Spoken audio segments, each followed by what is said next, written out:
जय हिंद। स्वागत है आपका हमारे इस YouTube चैनल जिसका नाम है ई पाठशाला सेंटर। आज का हमारा टॉपिक रहेगा हिंदी व्याकरण, और हिंदी व्याकरण के अंतर्गत आज हम पढ़ने वाले हैं विशेषण।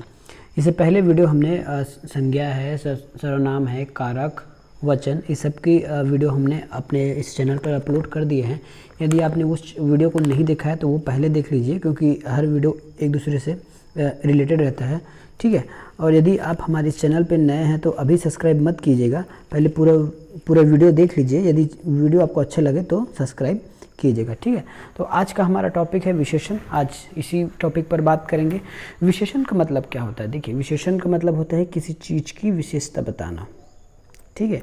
विशेषण का मतलब होता है किसी चीज़ की विशेषता बताना। अब किस चीज़ की विशेषता बताएंगे? तो संज्ञा है या सर्वनाम है, उसका जो भी गुण है या दोष है उसकी हम विशेषता बताते हैं, ठीक है। या तो गुण के आधार पर अच्छा है, बुरा है, ऐसा हम उस पर विशेषण के आधार पर उनका विशेषता बताते हैं, ठीक है। तो यहाँ देखिए लिखा है संज्ञा सर्वनाम की विशेषता, गुण या दोष, ठीक है। किसकी बताएंगे? संज्ञा या सर्वनाम। क्वेश्चन में यदि ऐसा आ जाता है कि विशेषता किसकी बताई जाती है ना, विशेषता किसकी बताई जाती है, तो हमको कहना है कि किसी संज्ञा या सर्वनाम की विशेषता बताई जाती है। और विशेषता क्या हो सकता है? विशेषता का गुण हो सकता है, दोष हो सकता है, और कुछ भी हो सकता है। अब एक गुण दोष तो बहुत सारे होंगे, उसको हम आने वाले इसके प्रकार में समझेंगे, ठीक है।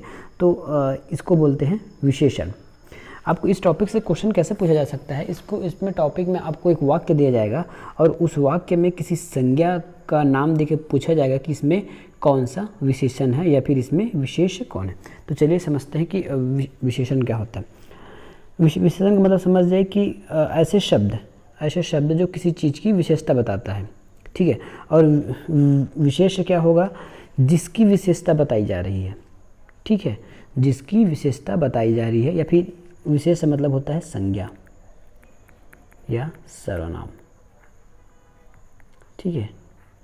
यदि हम इस टॉपिक से देखें विशेषण, तो विशेषण से तो जो वाक्य में जो संज्ञा रहेगा है ना, या जो सर्वनाम रहेगा जिसकी विशेषता बताई जा रही है उसको हम बोलेंगे विशेष्य, उसको हम बोलेंगे विशेष्य। और कोई ऐसा शब्द जो इस संज्ञा का गुण दोष बता रहा है उसको बोलेंगे विशेषण, ठीक है। इस यहाँ से समझते हैं क्या हो सकता है कि राम तेज दौड़ता है, ठीक है, तेज दौड़ता है, राम जो है तेज दौड़ता है। अब बताइए इसमें विशेषता क्या हो गया? राम तेज दौड़ता है, तो राम जो तेज दौड़ता है, ठीक है, राम तेज दौड़ता है, या फिर जो दौड़ता है, राम दौड़ता है, ये उसकी विशेषता हो गई, ठीक है। राम दौड़ता है, ये उसकी विशेषता हो गई। दूसरे में से देखिए, भला आदमी हमेशा सम्मान पाता है, भला आदमी हमेशा सम्मान पाता है। इसका मतलब क्या होगा? अब देखिए इसमें विशेष कौन सा है, इसमें विशेषण कौन सा है? तो जो कोई किसी चीज़ की विशेषता बता रही है ना, जो किसी विशेषता, तो ये जो भला शब्द है ना, भला, इसका गुण या दोष बता रहे हैं किसका? इस आदमी का, ठीक है। जो भला शब्द है ये इस आदमी की विशेषता बता रहा है कि ये आदमी भला है। सम्मान पाता है, ये तो बात की बात है, पहले बता रहा है कि यह आदमी भला है, ठीक है, आदमी भला है। तो ये जो भला होगा ये होगा आपका विशेषण, ये होगा विशेषण। और जो आदमी है ये एक संज्ञा है, लेकिन हम इस टॉपिक पर हम इसको विशेष्य बोलेंगे, इसको हम बोलेंगे विशेष्य, ठीक है। जैसे काली गाय घास चर रही है, काली गाय घास चर रही है, काली गाय घास चर रही है। तो गाय कैसी है? गाय तो काली है, तो काली की इसका गुण या दोष बताया जा रहा है। तो गाय किस रंग की है? तो गाय काली रंग की है, तो ये हो जाएगा हमारा विशेषण, और ये जो गाय हो जाएगा विशेष्य, ठीक है। ये जो गाय है वो विशेष्य हो जाएगा। हमको इस टॉपिक में बस इतना ही पढ़ना है, ठीक है। अभी तक आपको समझ में आएगा कि हमको टॉपिक को पढ़ना क्या है। तो जैसे अगर ये क्वेश्चन आ जाता है, ये काली गाय वाला आपके एग्ज़ाम में, तो इसमें कैसे पूछा जाएगा कि इस वाक्य में विशेषण कौन सा है, या फिर इस वाक्य में क्या विशेषण है, या फिर इस शब्द का नाम पूछा जाएगा, या फिर इसका प्रकार पूछा जाएगा, जो हम आगे पढ़ेंगे, ठीक है। और ये पूछ सकता है कि इस वाक्य में विशेष्य कौन होगा, तो विशेष, ठीक है। याद रखिएगा एक ही वाक्य में दो संज्ञा हो सकती है या दो सर्वनाम हो सकता है, लेकिन दोनों के दोनों सर्वनाम या सर्वनाम या फिर संज्ञा, ठीक है, वो विशेषण नहीं कहलाएगा। जिससे पहले, जिस संज्ञा के पहले विशेषण लगा होगा, ठीक है, जैसे इस संज्ञा के पहले ये लगा है विशेषण, ठीक है, इस संज्ञा के पहले लगा है विशेषण, तब इसको हम विशेष्य बोलेंगे। यदि और कोई संज्ञा है जो नाम है, वो यदि उसके पहले कोई विशेषण नहीं लगा है तो हम उसको उस वाक्य के लिए संज्ञा ही कहेंगे, सर्वनाम विशेष नहीं कहेंगे। ठीक है, चलिए आगे बढ़ते हैं। अब देखते हैं विशेषण के प्रकार। हम यहाँ देखते हैं विशेषण के प्रकार। ठीक है, अब विशेषण के प्रकार देखते हैं तो विशेषण के देखे जाए तो मूलतः 3 प्रकार होते हैं। ठीक है, हम यहाँ समझते हैं विशेषण के मूलतः 3 प्रकार होते हैं। 3 प्रकार में कौन सा होता है, ये ऐसा बना लीजिए। ये विशेषण के 3 प्रकार में होते हैं आपके स्थान के आधार पर। ये स्थान के आधार पर, ठीक है, एक तो आपका ये हो जाएगा स्थान के आधार पर, दूसरा होगा प्रयोग के आधार पर, और तीसरा होता है तुलना के आधार पर। ठीक है, तुलना के आधार पर। तो स्थान के आधार पर आपका 2 विशेषण है, प्रयोग के आधार पर आपका 4 प्रकार के विशेषण है, और तुलना के आधार पर 3 प्रकार के विशेषण होते हैं। देखिए, क्वेश्चन अगर आएगा तो आपको स्थान के आधार पर बहुत कम पूछेगा, जब भी पूछेगा तो आपको प्रयोग के आधार पर पूछेगा, और प्रयोग के आधार पर 4 विशेषण है, और तुलना के आधार पर 3 विशेषण। तुलना क्या होता है, जैसे हम लोग इंग्लिश से पढ़ते हैं, डिग्री पढ़ते हैं ना, सुपरलेटिव, कंपैरेटिव, इस प्रकार जो पढ़ते हैं डिग्री, उसी को हम इसमें पढ़ने वाले हैं तुलना के रूप में। ठीक है, तो याद रखिएगा विशेषण के प्रकार होंगे, ये हैं इसके प्रकार विशेषण के। तो स्थान के आधार पे 2 है, प्रयोग के आधार पे 4 है, और तुलना के आधार पे 3 प्रकार की विशेषण होती है। चलिए अब इसको आगे पढ़ते हैं। विशेषण के प्रकार में स्थान के आधार पर दो प्रकार का होता है। अब स्थान कहने का मतलब होता है कि हम किसी जगह की बात नहीं कर रहे हैं ना, ये आप इस बात को अच्छे से याद कर लीजिएगा। हम यहाँ पे किसी भी प्रकार की जगह की बात नहीं कर रहे हैं, है ना, किसी भी प्रकार की हम जगह की बात नहीं कर रहे हैं, मतलब स्थान, प्लेस, किसी गांव, शहर, इसकी बात नहीं कर रहे हैं। किसी वाक्य में विशेषण कहाँ उपयोग होता है, किसी वाक्य में विशेषण कहाँ उपयोग होता है, संज्ञा के पहले या संज्ञा के बाद, इस जगह की बात कर रहे हैं। ठीक है, संज्ञा हम अभी भी देखें ना, काली गाय, इस प्रकार की गाय के पहले जो संज्ञा है, गाय एक संज्ञा है, उसके पहले लगी है काली। तो इस प्रकार संज्ञा जो शब्द है विशेषण, वो संज्ञा के पहले लगता है कि बाद, इसके आधार पर हम स्थान के आधार पर पढ़ने वाले हैं। यहाँ स्थान आपको जगह मत ले लीजिएगा। ठीक है, तो पहला है उद्देश्य विशेषण। पहला है उद्देश्य विशेषण, शायद आपको नाम से पता न चल रहा हो तो ऐसे बताइए, संज्ञा सर्वनाम के पहले लगने वाला, किसी संज्ञा या सर्वनाम के पहले लगने वाला। तो देखते हैं, आम, राम को मीठा आम पसंद है। राम को मीठा आम पसंद है। अब यहाँ संज्ञा देखिए, संज्ञा क्या क्या चीज़ है। यहाँ तो संज्ञा तो राम भी है और आम भी है। ठीक है, राम भी है और आम भी है संज्ञा।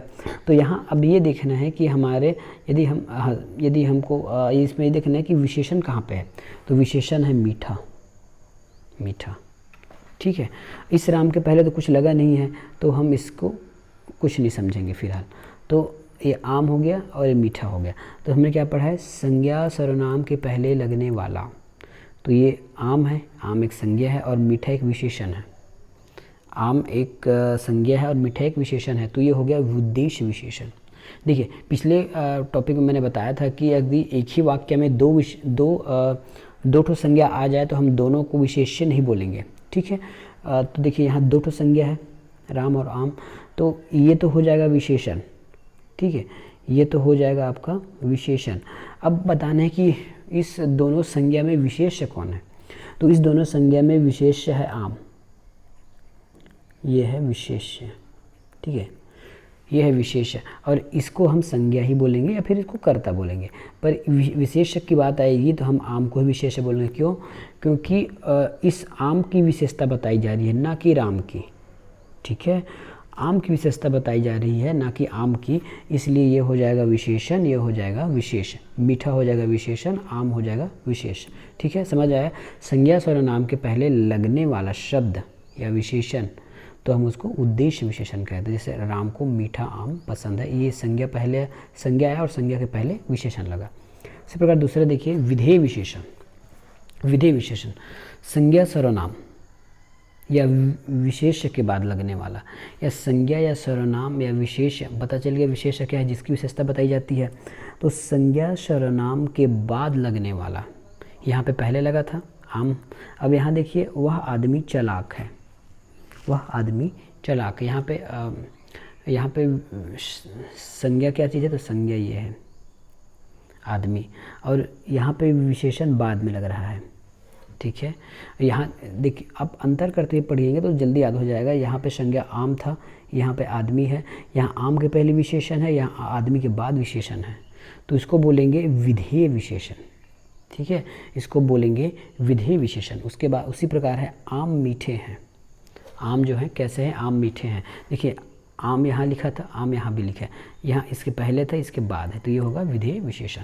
ठीक है, अगला चलें, अगला क्या चीज़ है देख लेते हैं।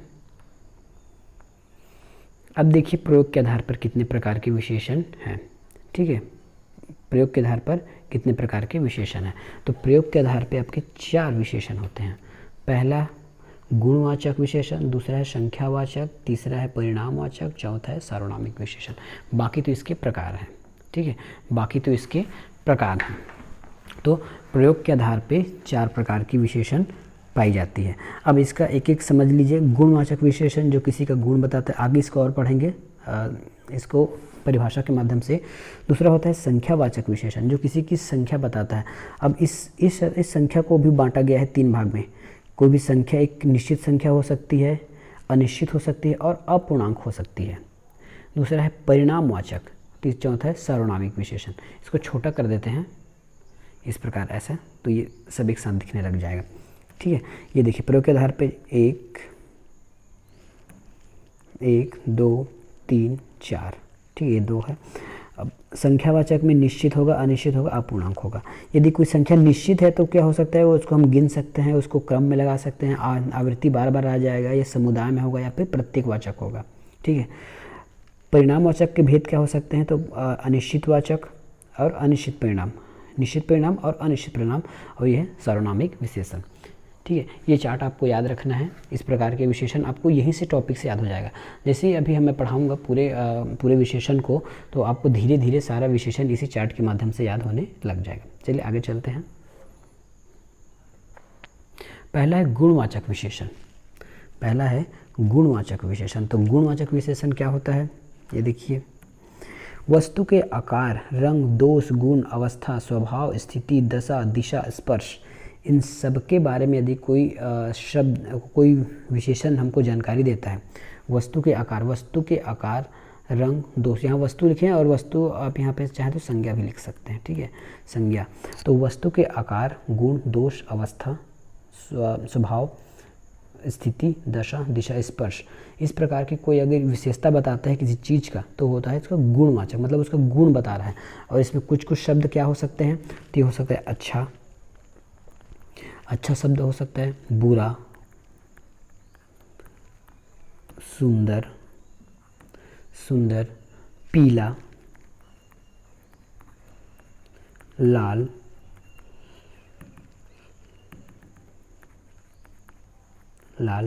ये हो सकता है प्राचीन, पश्चिम, गीला, सूखा, रोगी, ये सब चीज़ गुणवाचक उसका हो सकता है। चलिए इसके वाक्य में प्रयोग करके देखते हैं। यह लाल रंग का फूल है। यह लाल रंग का फूल है। ठीक है, यह लाल रंग का फूल है। ठीक है, समझ आएगा, यह लाल रंग का फूल है। तो यहाँ देखिए, यहाँ एक फूल की, ठीक है, इस फूल की विशेषता बता रहा है रंग के आधार पर, लाल रंग।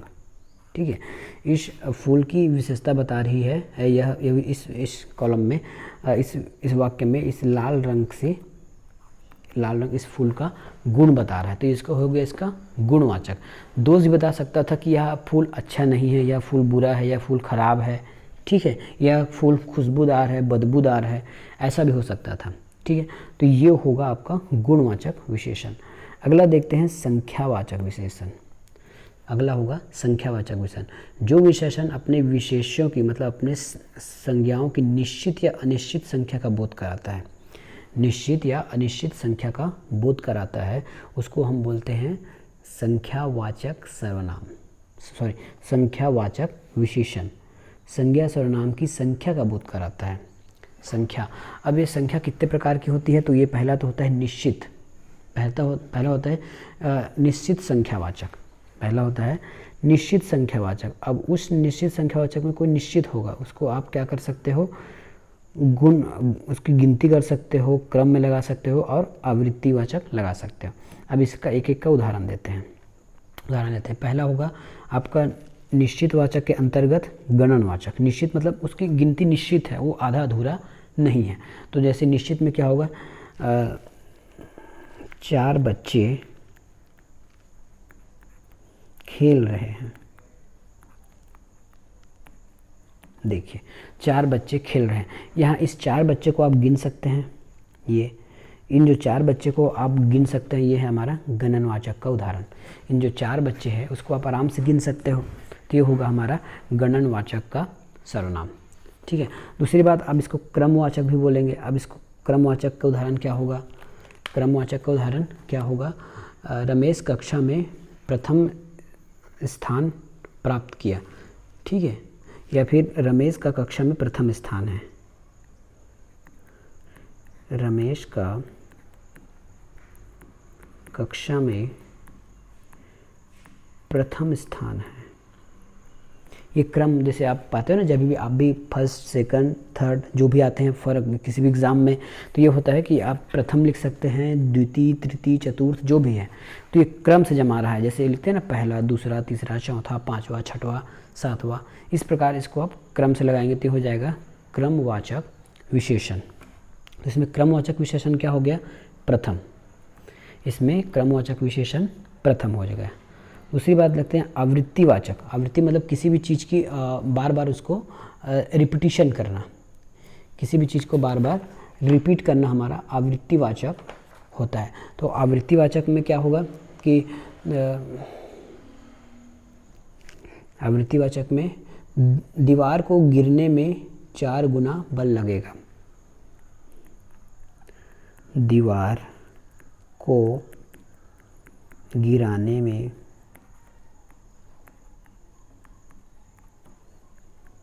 4 गुना बल लगेगा, ठीक है। दीवार को गिराने में 4 गुना बल लगेगा। यहाँ पे आवृत्ति बता रही है इसको, गुना कहाँ पे, ये 4 गुना, इतना ये 4 गुना। तो यहाँ पे ये जो विशेषण है वो किसी चीज़ का मल्टीपल कर रहा है, मल्टीपल, आवृत्तिवाचक मतलब मल्टीपल कर रहा है, तो ये होगा आवृत्तिवाचक विशेषण, ठीक है। अगला इसी में समुदायवाचक विशेषण, इसी में है समुदायवाचक विशेषण। अब समुदायवाचक विशेषण क्या होता है, किसी विशेषण अपने विशेष्य की सामुदायिक संख्या को बताता है। सामुदायिक संख्या मतलब क्या होगा, 2 3 4, ठीक है। सामुदायिक विशेषण क्या होता है, तो 2 3 और ये 4 ये आपके सामुदायिक विशेषण में गिने जाएंगे। जैसे एक बार तीनों भाई घर आए, समुदाय में है ना। एक देखिए एक उदाहरण समझिए, एक बार तीनों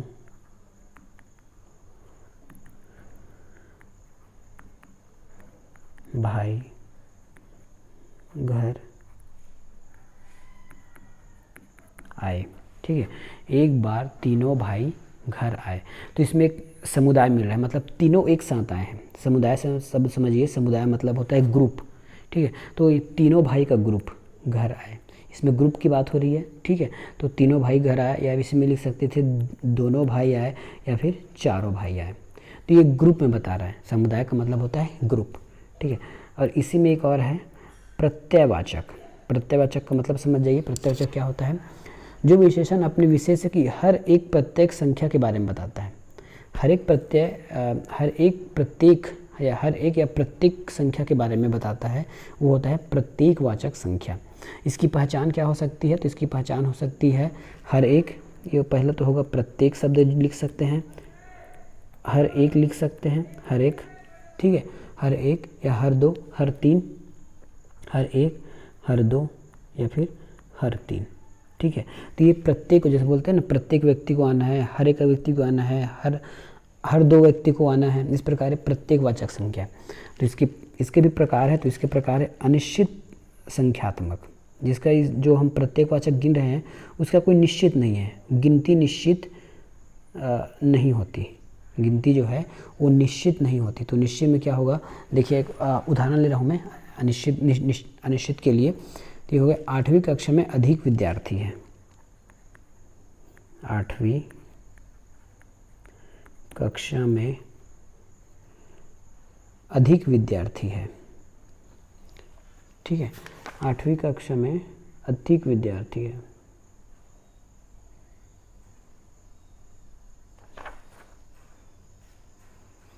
आठवीं कक्षा में अधिक विद्यार्थी है, कक्षा में अधिक विद्यार्थी हैं। देखिए ये निश्चित नहीं है, कितने विद्यार्थी हैं ये निश्चित नहीं है, तो अधिक विद्यार्थी हैं, बता नहीं रहे, फिक्स नहीं हो रहा है, पर अधिक है, कम नहीं है, अधिक है। जैसे किसी चीज़ से अगर किसी और कक्षा से अगर कंपेयर करके बताया जाए तो 8वीं कक्षा में अधिक विद्यार्थी हैं। उसी प्रकार यदि अपूर्णवाचक की बात करें तो क्या होगा, अपूर्णवाचक की बात करें तो इसमें तो बिल्कुल है नहीं, इसमें चौथाई, सवा, आधा, पौने, डेढ़, इस प्रकार की बात आई है। जैसे मुझे 2.5 रुपया मिला, 2.5 रुपये मिले। देखिए ये 2.5 पूर्ण नहीं है, यह पूर्ण है ना। इसको बोल सकते हैं 2 सही 1/2। तो मुझे 2.5 रुपये मिले। तो ठीक है, आज की क्लास में हम इतना ही करेंगे। आने वाले क्लास में और अधिक और जो आने वाले विशेषण उसके बारे में चर्चा करेंगे। ठीक है, मिलेंगे नेक्स्ट वीडियो में। तब तक के लिए धन्यवाद। और वीडियो पसंद आ रहा है तो चैनल को सब्सक्राइब कीजिए, वीडियो को लाइक कीजिए।